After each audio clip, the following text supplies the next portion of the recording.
I'm not sure you can or should have everyone benefit equally. I mean, ultimately there's going to be people who are going to have better entrepreneurial ideas, better business products, et cetera, and they're going to make more money than people who didn't. What you can absolutely do is make sure that nobody falls below a decent minimum.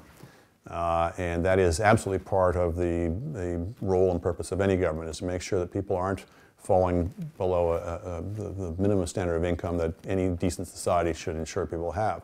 There's a lot of interest these days in the guaranteed annual income for that reason, to kind of simplify a lot of the many different programs that we have to help people on low income, roll them up into one program that makes sure that nobody falls between the cracks. It's easier to navigate, so you don't have to fill out all kinds of forms, and you can make sure that people, as they start to earn more income, that they withdraw the benefit only very gradually. The problem we've had with benefit programs until now is oftentimes people lose $1 for every dollar increase in income, and that basically doesn't give them any incentive to try and increase their income.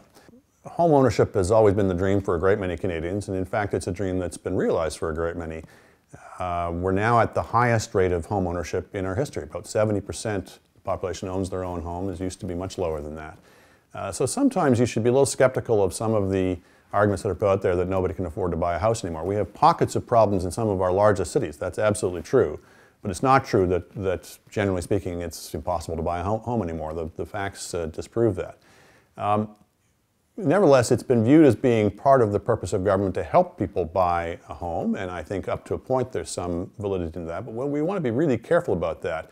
The United States got itself into terrible trouble by trying to, not just between government, also the private sector they both share part of the blame for this, but you're not helping anybody if you load them into a home that they can't afford. If you artificially depress the price of credit, for example, that might seem like a good idea. It helps them make the original payment, but then they're stuck with mortgage payments that they can't afford, and it can cause all kinds of problems. We've been engaged in the last few years in Canada in trimming back some of the quite extraordinary measures that had been put in place to make, quote unquote, make housing more affordable, to make it more easier for people to get mortgages, for example. Well, making it easier for people to get mortgages doesn't necessarily make it easier for them to pay them.